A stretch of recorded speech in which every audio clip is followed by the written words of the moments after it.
Bonjour, dans cette vidéo je voudrais parler du pardon de Dieu, parler de la confession et donner envie aux gens d'aller se confesser. Vous verrez qu'une prochaine vidéo arrivera, elle sera beaucoup plus en vérité, axée sur les détails de la confession et elle s'adressera plus à des personnes qui sont déjà habituées, qui sont catholiques pratiquantes et qui veulent progresser. Mais ces vidéos, cette chaîne que j'ai faite, je l'ai faite aussi pour que des gens qui ne connaissent pas Dieu, qui voudraient se rapprocher de Dieu et de l'Église, eh bien, puissent recevoir de l'aide, recevoir des encouragements et des témoignages. Le Seigneur s'adresse à tout le monde. C'est pas parce qu'on n'est pas catholique qu'on n'a pas le droit au pardon de Dieu. Mais il est nécessaire de faire un chemin de conversion aussi. Je dirais en préambule de cette vidéo que le Seigneur est beaucoup plus exigeant avec ceux qui le connaissent. Comme vous êtes beaucoup plus exigeant avec vos amis, avec votre femme, qu'avec quelqu'un que vous voyez une fois tous les 6 mois. Eh bien le Seigneur, s'il vous a donné la grâce de le suivre, si vous êtes à l'église, si vous êtes pratiquant, etc., on pourrait croire que c'est vraiment injuste, que c'est exigeant, on nous en demande beaucoup plus, mais c'est normal, c'est dans les évangiles. Le Seigneur, à qui il a donné, il en demande plus, c'est normal. C'est normal et on ne doit pas, par manque d'ambition, dire bah voilà, moi je refuse de faire telle chose parce que j'ai peur que le Seigneur m'en demande plus. Non, c'est pas comme ça que ça marche. Le Seigneur a de grands projets pour nous et il faut pas, voilà, l'humain a une très grande dignité devant Dieu. Il faut absolument pas, il faut se reconnaître très petit, pécheur, mais quand le Seigneur rentre dans nos vies, il veut vraiment faire de nous des grandes personnes. Et voilà, il a de grands projets pour nous. Donc, on en demande beaucoup plus à ceux qui sont déjà dedans. Mais dans cette vidéo, je m'adresse à ceux qui ne sont pas encore dedans. Je voudrais vous raconter quelques petites choses sur la confession. Pour vous prouver, vous montrer que c'est vraiment le pardon de Dieu et que c'est nécessaire. Ça peut donner envie à des gens qui sont allés se confesser il y a très très longtemps, ou même des gens qui ne se sont jamais confessés, eh bien d'y aller. Ou pour ceux qui ne peuvent pas se confesser, d'aller demander le baptême. Je vais vous raconter des petites choses. Je me rappelle, j'avais déjà communié, parce que j'avais reçu cet appel dans mon cœur vraiment d'aller à la communion. Mais je me suis précipité sans réfléchir à aller communier, et je ne m'étais jamais confessé. Quand j'ai pris conscience de ça, j'ai demandé pardon au Seigneur, et j'ai vite été me confesser. Je le raconte dans mon témoignage. Et j'ai vraiment vécu une grâce sensible. Ça a été vraiment très fort et c'est pour ça que je m'en rappelle et je m'en rappellerai à vie. C'est pour ça que je parle souvent de la confession parce que j'ai reçu une grâce dans mes sens. Je me suis senti ultra léger en sortant de la confession et dans une paix absolue, sachant que la paix, moi je connais pas beaucoup. Et là, c'était incroyable, c'était surnaturel. J'avais l'impression d'être au ciel et d'être libéré de tous mes péchés. J'avais en plus même pas fait une confession complète, sincère, je connaissais pas, donc j'y suis allé comme ça, j'ai essayé de me faire guider par le prêtre, j'ai essayé d'accuser des péchés récurrents, mais c'était très loin d'être complet et parfait. À partir de ce moment-là, j'ai senti que le Seigneur m'avait tout pardonné. Pourquoi? Parce qu'il avait vu en moi que j'étais vraiment sincère. C'est pas parce que parce que je ne savais pas en fait ce qu'était une confession complète. Parce que je ne le savais pas, je ne pouvais pas le savoir parce que personne ne me l'avait expliqué, parce que personne ne dit rien là-dessus aujourd'hui, parce que j'en avais pas réellement entendu parler, eh bien j'ai quand même reçu de la part du Seigneur cette grâce sensorielle, sensible, c'était incroyable. Comme je l'ai déjà dit, je n'ai jamais ressenti ça dans la communion. Pourtant, hein, j'ai fait des messes en tête-à-tête avec des prêtres, j'ai communié au corps et au sang, et je me suis disposé, j'y crois absolument, hein, mais je n'ai jamais ressenti quelque chose de fort en moi dans la communion. Voilà, pour vous dire que moi, ça a vraiment été la confession. Et la confession, c'est absolument nécessaire pour recevoir la communion de bonne façon. Donc ça, c'est la première confession qui m'a marqué. Il y en a eu une deuxième qui m'a marqué, donc, que je voudrais vous partager. Je ne peux pas vous raconter le détail de cette confession, puisque c'est trop personnel. Et on est sur Internet et j'ai appris à être prudent avec Internet. Au début, j'ai lancé un peu des détails, j'ai dit des choses sur ma vie. Et maintenant, je fais attention parce que je vois qu'il y a beaucoup de gens mauvais sur Internet et je ne veux pas balancer mes perles au porc. Je suis un peu dur, hein, mais je ne veux pas je ne veux pas me balancer comme ça en chair au lion. Mais je vais quand même vous raconter quelque chose d'extraordinaire. Moi, je suis allé un soir, j'avais un désir fort dans mon cœur de demander si telle situation venait bien du Seigneur. Je disais au Seigneur, Seigneur, guide-moi, je veux savoir si cette situation, cette personne vient bien de toi, et cette situation avec cette personne vient de toi. Est-ce que c'est toi qui me présentes ça? J'avais eu plein de signes avec une personne en particulier, etc. Je me disais, bon, j'ai l'impression que ça vient de Dieu, mais je veux en être sûr. Et il y avait une soirée de pénitence dans ma paroisse où on pouvait recevoir le sacrement de la confession. Et moi, je me suis dit, avant de participer à cette soirée, je vais commencer dans l'ordre, je vais aller me confesser. Il y avait la possibilité d'avoir d'autres choses, la prière des frères, tirer des paroles de la Bible qui nous parlent, écrire des lettres pour demander un pardon à un frère ou à Dieu, etc. Moi, j'ai dit, pour commencer, c'est la confession. Et donc, je suis allé me confesser. Et j'ai senti que je devais aller me confesser à tel prêtre. Il y avait 4 prêtres. C'était un prêtre africain, mais je sais pas, je sentais quelque chose en lui. J'avais déjà entendu une ou deux de ses homélies, j'avais dit, cet homme, il a quelque chose. Je ressens vraiment un homme de foi chez cet homme. Quelqu'un qui a la foi. J'y suis allé. Je me confesse, j'accuse mes péchés. Voilà, j'accuse tous mes péchés. Et il me dit, j'ai une très belle intuition qui me vient du Seigneur. Je dis, bon, d'accord, je l'écoute. Et il me dit, tu veux savoir si ce pourquoi tu t'es posé la question tout à l'heure, tu veux savoir si ça vient de Dieu ou non. C'est ça? Dis-moi. Et il me disait ça avec un grand sourire. Et j'ai halluciné. J'ai absolument rien dit, ni de cette personne, ni de mon désir de savoir si cette situation avec cette personne venait de Dieu ou non. Si cette personne venait de Dieu, si je devais poursuivre dans une certaine voie, ou si je devais abandonner. Et le type me dit, sans que je lui dise rien, dans la confession, il me dit, je sais, le Seigneur est en train de me le dire, j'ai une intuition. Tu veux savoir si ce pourquoi tu es venu ce soir vient de Dieu ou non. Waouh. Je suis resté, alors comme un enfant, je me rappelle, je suis resté comme ça, j'ai rien dit, j'avais la bouche ouverte. Et lui, il rigolait. C'était un Africain, il rigolait. Et il faisait, si, dis-moi, c'est bien ça que tu veux. Et j'ai dit, oui, c'est ce que je veux. Et il me dit, d'accord, tu vas aller, il y avait le Saint-Sacrement qui était exposé, tu vas aller devant le Saint-Sacrement, tu vas aller faire 3 Notre Père,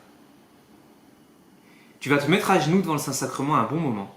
Et quand tu sentiras dans ton cœur que c'est le bon moment, tu retourneras t'asseoir. Bon, j'ai obéi comme un enfant. Déjà, j'étais au ciel. Hein. Quand j'ai entendu que le gars avait su, que le Seigneur lui avait dit ce pourquoi je venais, j'ai dit, waouh, c'est ça la confession.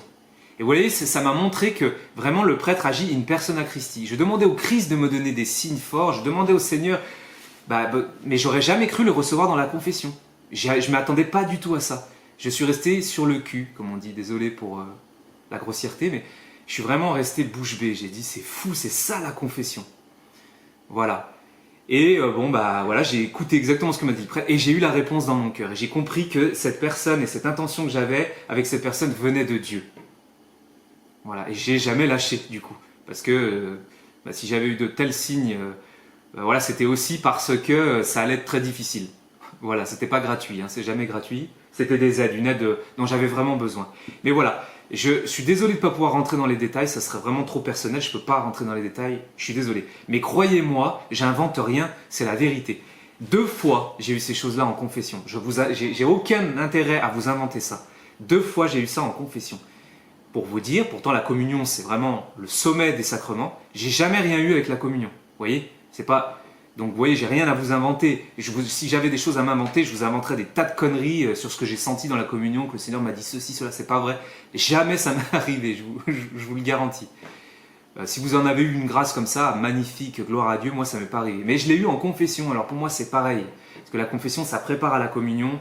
Et de toute façon, j'ai pas besoin d'avoir de grâces sensibles ou de choses extraordinaires pour croire que le Seigneur est vraiment là, présent, dans l'hostie consacrée. J'y crois et j'adhère pleinement à ce que dit l'Église là-dessus et sur tout le reste d'ailleurs. Mais voilà, j'espère que cette vidéo vous donnera envie d'aller recevoir le pardon de Dieu, d'aller en confession, parce que le prêtre en confession peut aussi vous donner un très bon conseil. Il a le don de conseil. Si c'est un bon prêtre qu'il a la foi, et qu'il vit vraiment cette vie avec cette relation avec le Christ, il peut avoir des intuitions comme ça qui lui viennent du Seigneur. Là, il me l'a prouvé pleinement. Et il peut vous donner des conseils. Moi, je me rappelle, ce jour-là, ce prêtre, il m'a dit « N'aie pas peur, parce que si le Seigneur te dit d'aller maintenant marcher dans telle montagne, il te dirait même une chose aussi folle que ça, fais-le, parce que le Seigneur est avec toi, n'aie pas peur. » Voilà. Et c'est vrai que à l'avenir, maintenant, avec l'avenir, je comprends que ce qu'il m'avait dit, ce prêtre, parce que la peur, c'était vraiment ce qui me paralysait. Donc quand il me disait « N'aie pas peur, fais ceci, fais le bien pleinement », c'est parce que j'avais peur, et ça ne m'a pas empêché d'avoir peur dans l'avenir. Mais je me suis toujours rappelé cette confession, et ce conseil que le Seigneur m'avait donné à travers son prêtre. Donc voilà, la confession, c'est extraordinaire. Et c'est pas qu'une histoire d'un truc chiant pour aller recevoir le pardon de Dieu, c'est vraiment... déjà, recevoir le pardon de Dieu, c'est essentiel. Parce que c'est vraiment une remise à zéro. C'est pas le pardon comme les humains l'accordent. Vous, quand vous accordez votre pardon à quelqu'un, c'est sous condition. Vous dites, voilà, je le pardonne cette fois, mais s'il recommence, alors là, c'est terminé, je ne lui pardonnerai plus. En fait, vous n'avez pas réellement oublié. Comme le Seigneur oublie quand vous avez obtenu l'absolution et que vous avez vraiment sincèrement bien confessé, le Seigneur a oublié votre péché. Ça repart à zéro.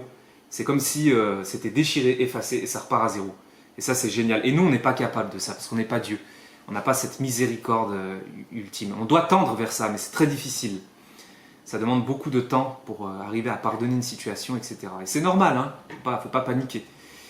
Mais on reçoit le pardon de Dieu dans la confession, on reçoit des conseils de Dieu pour aller beaucoup plus loin, et on reçoit des guérisons du Seigneur pour guérir telle ou telle maladie, tel ou tel péché, telle ou telle tendance, tel ou tel esprit impur qui est en nous et qui nous empêche de produire du fruit.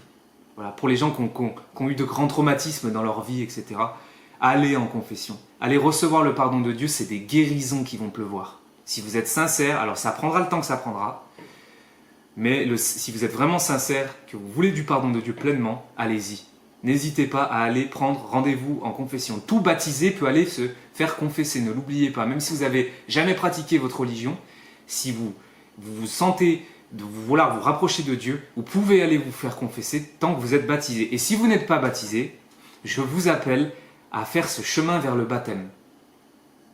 Votre baptême vous pardonnera de toute votre vie passée. Quand vous recevrez le baptême, vous serez pardonné de tous vos péchés. Renouvelé comme un enfant, enfant de Dieu, vous redeviendrez. Donc, c'est très important. Allez-y. Et je vous ai parlé de ces petites choses surnaturelles que j'ai vécues dans la confession. C'est aussi parce que je sais que ça plaît aux gens. C'est pas pour vous donner un sucre, hein, mais c'est parce que ça vous donne des témoignages forts sur ce qu'est la confession. Et c'est vachement important, c'est très édifiant. Et ça nous fait progresser les uns les autres. Voilà. Pour tous ceux qui me diraient, oui, aujourd'hui, c'est compliqué d'aller se confesser, il n'y a pas beaucoup de prêtres, ils ne sont pas disponibles, etc. Moi, j'en ai marre, je vais me confesser à des gens qui n'ont pas la foi, etc. Je vais vous raconter une autre histoire. Moi, ayant vécu ces deux choses que je vous ai racontées dans la vidéo en confession, j'ai déjà fait 500 km pour aller me confesser. Il y en a qui me diront, c'est une folie, faire autant de kilomètres pour ça, c'est n'importe quoi. Mais c'est pour vous dire que celui qui veut vraiment vivre avec le Seigneur, celui qui veut vraiment mettre ça en premier dans sa vie, il peut employer de grands moyens. Vous avez déjà fait 1000 km pour aller en vacances, faire les imbéciles, boire des coups et faire des bêtises dans le sud ou à l'océan Atlantique, et vous n'êtes pas capable de faire le moindre effort pour aller vous confesser, pour en gros redémarrer votre relation avec Dieu. Mais il faut savoir les priorités qu'on a dans la vie. Moi, le Seigneur, je veux le mettre en premier dans ma vie, et donc je m'en donne les moyens. Donc j'ai déjà fait 3 heures de route aller, 3 heures de route retour, pour aller me confesser à un endroit où il y avait un prêtre qui était sérieux. Et c'était à La Salette, voilà, à Notre-Dame de La Salette. C'était à 3 heures de chez moi, de route à peu près. Voilà ce que j'ai déjà fait. J'y allais pas pour aller à La Salette en pèlerinage, hein, parce que La Salette, je pouvais y aller quand je voulais. J'y suis allé vraiment pour me confesser. Je suis allé me confesser, je suis resté une demi-heure dans l'église pour prier un peu, j'ai fait un chapelet, et je suis revenu chez moi. J'ai fait 3 heures aller, 3 heures retour, plus de 500 km pour me confesser. Voilà, comme je vous l'ai dit, vous êtes capable de le faire pour des vacances, vous êtes capable de le faire pour des bêtises, vous êtes capable de le faire aussi pour des bonnes choses, aller chercher vos proches, je sais pas où, à l'aéroport ou je sais pas quoi, et vous n'êtes pas capable de le faire pour le Seigneur.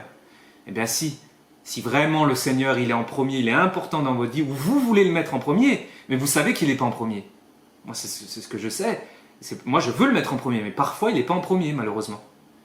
Eh bien, mais prenez toutes ces petites choses et faites cela, et vous verrez que le Seigneur, il aime ces choses-là. Ça paraît un peu foufou de faire 500 km, mais c'est pour vous dire que c'est possible.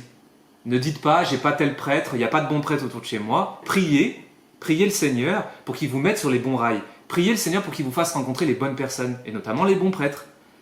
La bonne personne qu'il vous faut pour vous donner telle grâce, pour vous donner tel conseil, pour vous donner telle guérison, pour vous donner tel vrai pardon.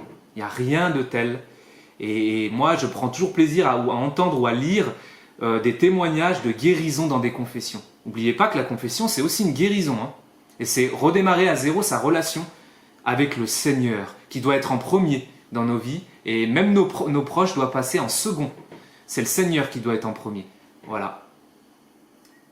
Je vous souhaite toutes les grâces nécessaires, que le Seigneur vous les donne pour votre salut, pour votre progression. N'oubliez pas que le christianisme et le catholicisme, c'est la sanctification.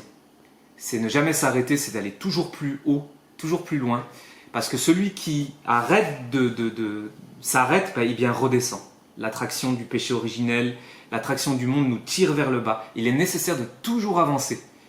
Voilà. Et vous avez la confession quand vous avez chuté. Pas de désespoir. Voilà. Mais aller en confession, c'est très important. Soyez bénis.